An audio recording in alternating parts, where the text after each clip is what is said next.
Food prices have been facing meteoric rises recently, but they are about to go even higher because the United States agricultural production is being absolutely devastated by what is being considered the worst drought in all American history. This week, the latest reading of the U.S. Drought Monitor brought some extremely concerning news for us.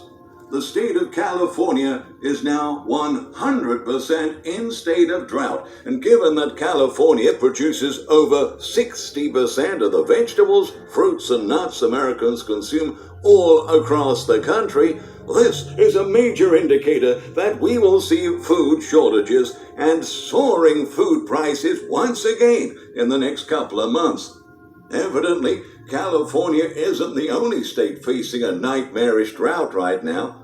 Extremely dry weather conditions are covering more territory in our western states than we have ever seen before.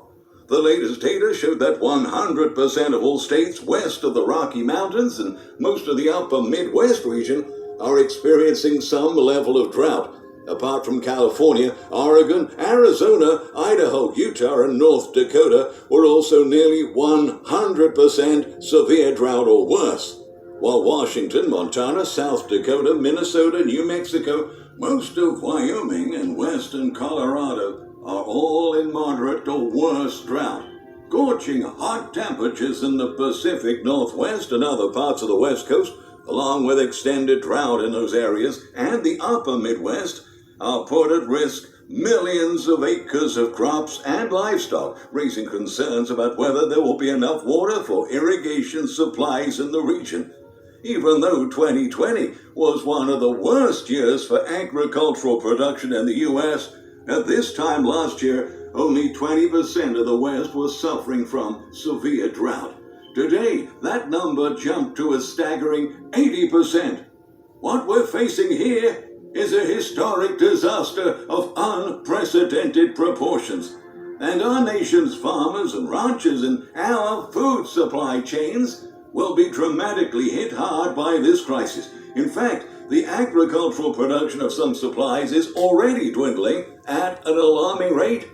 For instance, the USDA is forecasting that the amount of spring wheat will drop by 41% from 2020, marking the lowest level since 1988.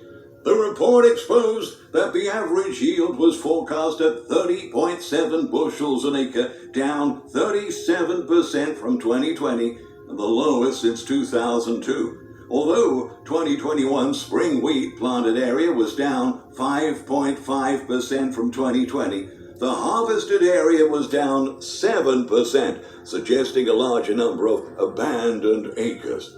The truth is that all organic grains, which tend to be grown in constant